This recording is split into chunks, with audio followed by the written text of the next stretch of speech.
Olá, pessoal do Clube M3, meu nome é Amanda e nós estamos começando uma nova leitura agora no mês de abril, que é o livro Mindset, da Carol Dweck. Hoje nós vamos começar lendo a introdução.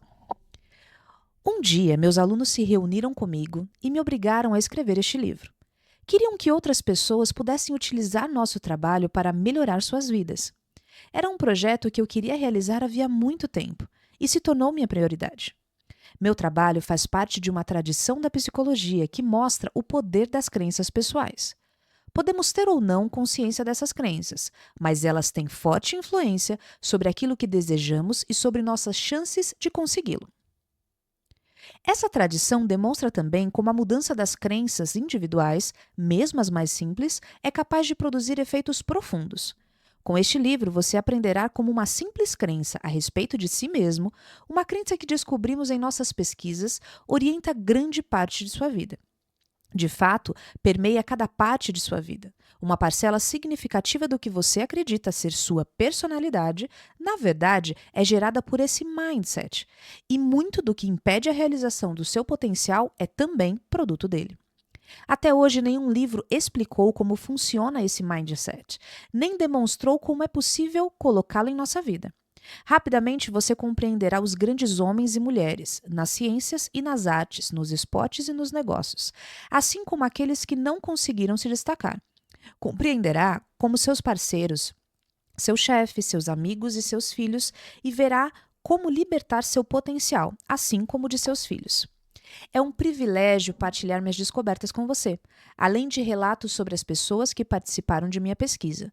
Apresento nos capítulos a seguir histórias tiradas de manchetes de jornais e baseadas em minha própria vida e experiência, para que você possa ver o mindset em ação. Na maior parte dos casos, os nomes e as informações pessoais foram modificados para preservar o anonimato. Em alguns, diversas pessoas foram condensadas em uma só, a fim de demonstrar uma ideia com mais clareza. Certos diálogos foram recriados de memórias. Procure reproduzi-los da melhor maneira possível. Ao final de cada capítulo e em todo o último capítulo, mostro a você maneiras de aplicar as lições, forma de reconhecer o mindset que está orientando sua vida, compreender seu funcionamento e modificá-lo, caso deseje. Quero aproveitar a oportunidade para agradecer a todos os que possibilitaram minha pesquisa a este livro. Meus alunos fizeram de minha carreira de pesquisador uma imensa alegria. Espero que tenham aprendido comigo tanto quanto aprendi com eles. Também quero agradecer às organizações que deram apoio à nossa pesquisa. A Fundação William T. Grant, na Fundação Nacional de Ciência, o Departamento de Educação, o Instituto Nacional de Saúde Mental, o Instituto Nacional de Saúde Infantil e Desenvolvimento Humano, a Fundação Spencer e a Fundação Hakes. Os funcionários da Randall House formaram a equipe mais estimulante que eu poderia desejar. Webster Yonser, Daniel Manaker, Tom Petrie e, mais do que quaisquer outras pessoas, minhas editoras, Caroline Sutton e Jennifer Hershey. Seu entusiasmo pelo meu livro e suas valiosas sugestões fizeram toda a diferença. Agradeço a meu extraordinário agente, Gillies Anderson, assim como a Aide Grant, por ter me colocado em contato com ele. Sou grata a todos que me deram sugestões e feedbacks, mas agradeço especialmente a Polly Schumann, Richard Dweck e Marion Paiskin por suas extensas e penetrantes observações. Finalmente, agradeço a meu marido, David, pelo amor e entusiasmo, que conferem uma dimensão maior à minha vida. Seu apoio durante todo esse projeto foi excepcional. Meu trabalho trata de crescimento e ajudou a estimulá-lo em mim. Desejo que produza o mesmo efeito em você. Os Mindsets, capítulo 1. Quando eu era uma jovem pesquisadora, em início de carreira, aconteceu algo que mudou minha vida. Eu era obcecada pela ideia de compreender como as pessoas lidam com fracassos e resolvi estudar este tema observando como os estudantes lidavam com problemas difíceis. Assim, levei várias crianças, uma de cada vez, a uma sala em sua escola, onde as deixei ficar à vontade com uma série de quebra-cabeças para resolver. Os primeiros eram bastante fáceis, mas os seguintes iam ficando mais difíceis. Enquanto as crianças resmungavam, suavam e se esforçavam, eu observava suas estratégias e investigava o que pensavam e sentiam.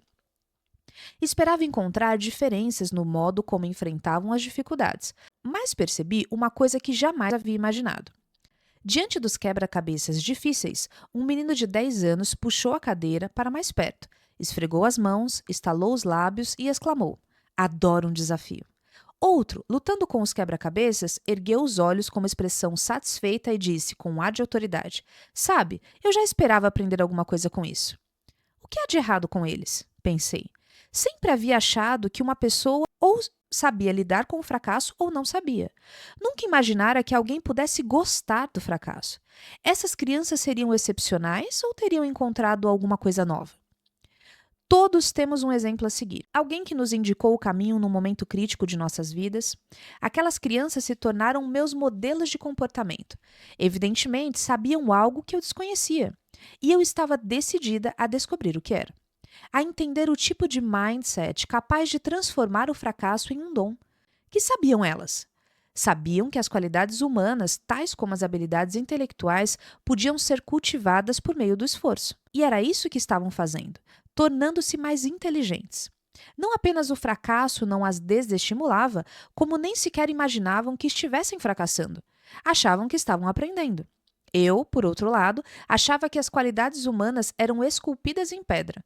Ou você era inteligente, ou não era. E o fracasso significava que não era. Simples assim. Se conseguia planejar os êxitos e evitar os fracassos, a qualquer custo, poderia continuar sendo inteligente. Os esforços, os erros e a perseverança não faziam parte desse panorama. A questão de saber se as qualidades humanas podem ser cultivadas ou se são imutáveis é antiga. A novidade é o que essas crenças significam para você. Quais são as consequências de imaginar que nossa inteligência ou personalidade são características que podemos desenvolver em vez de constituírem algo fixo, um traço profundamente arraigado?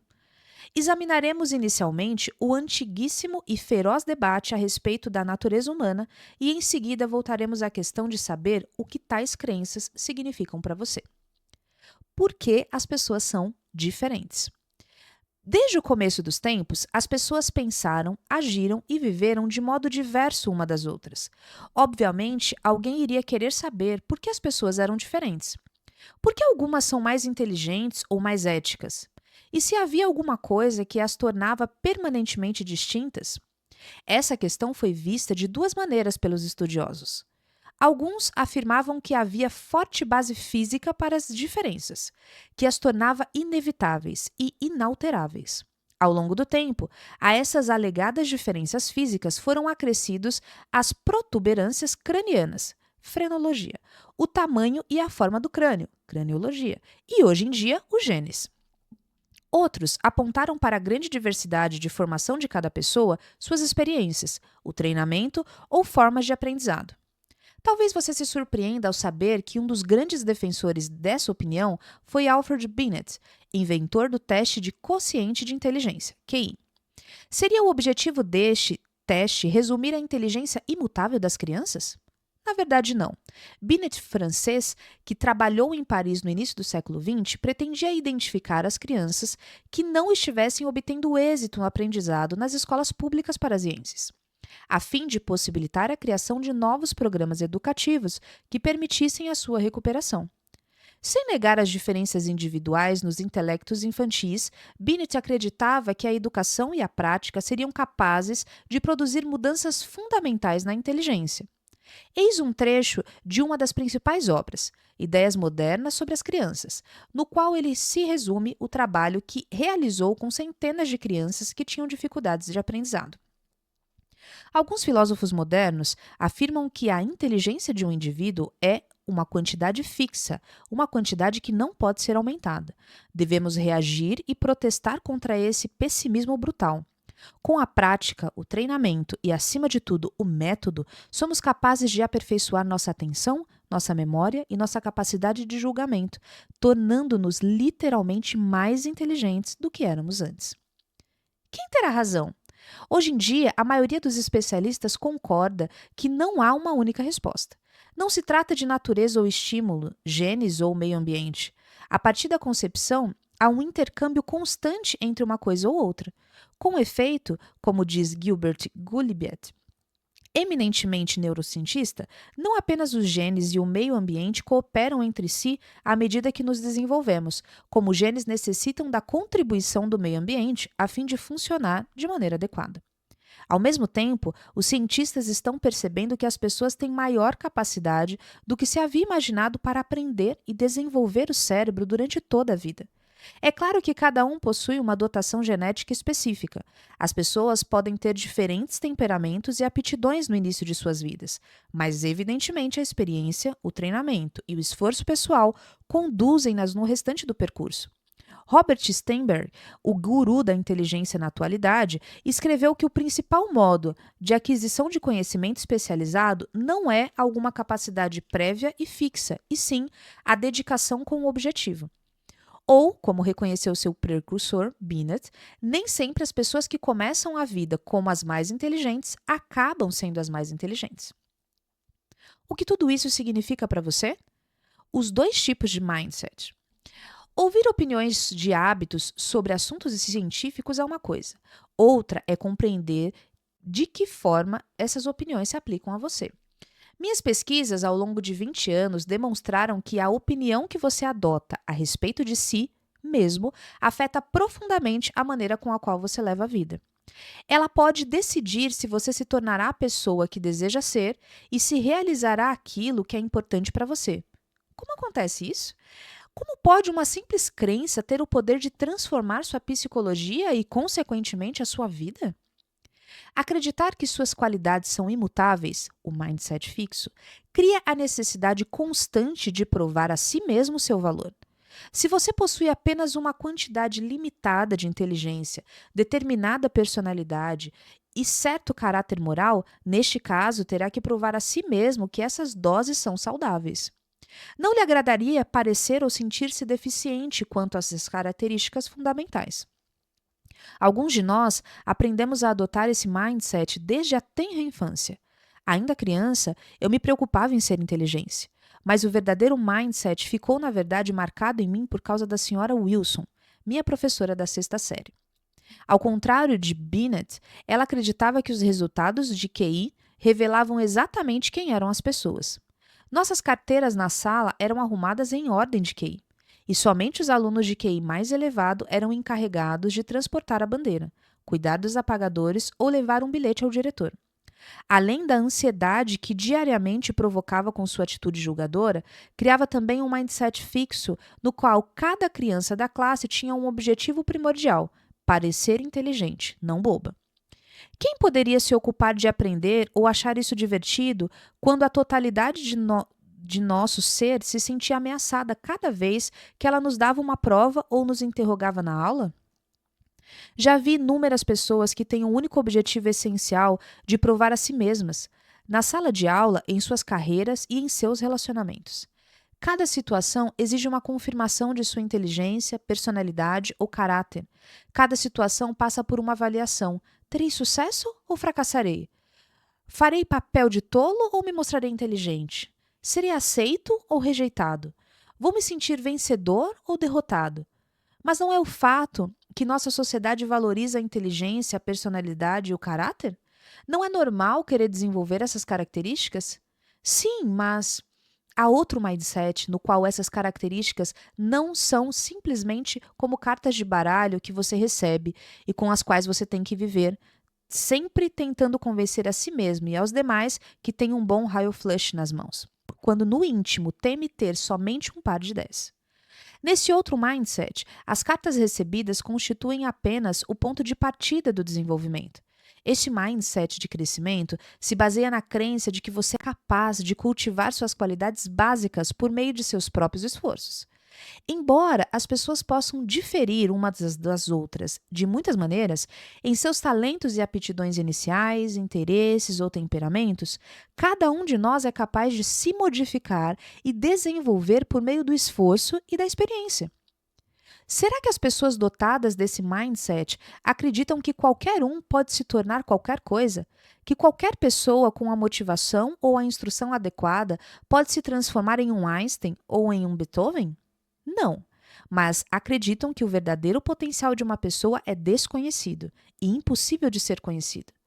Que não se pode prever o que alguém é capaz de realizar com anos de paixão, esforço e treinamento. Você sabia que Darwin e Tolstói foram considerados alunos medianos? Que Ben Hogan, um dos maiores jogadores de golfe de todos os tempos, era completamente descoordenado e desajeitado quando criança?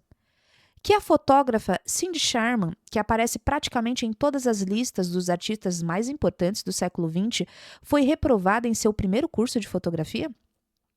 Que Geraldine Page, uma das maiores atrizes, foi aconselhada a abandonar a profissão por falta de talento? Você pode agora perceber como uma crença que é possível desenvolver as qualidades desejadas cria uma paixão pelo aprendizado, porque perder tempo provando constantemente a si suas grandes qualidades, se você pode se aperfeiçoar, você pode agora perceber como a crença de que é possível desenvolver qualidades desejadas cria uma paixão pelo aprendizado. Por que perder tempo provando constantemente a si mesmo suas grandes qualidades se você pode se aperfeiçoar? Por que ocultar as deficiências em vez de vencê-las? Por que procurar amigos ou parceiros que nada mais farão do que dar sustentação à sua autoestima, em vez de outros que estimularão efetivamente você a crescer? E por que buscar o que já é sabido e aprovado, em vez de experiências que o farão se desenvolver? A paixão pela busca do seu desenvolvimento e prosseguir nesse caminho mesmo, e especialmente, quando as coisas não vão bem, é um marco distintivo do mindset de crescimento. Esse é um mindset que permite às pessoas prosperar em alguns momentos mais desafiadores de suas vidas. E amanhã a gente dá continuidade ao capítulo 1.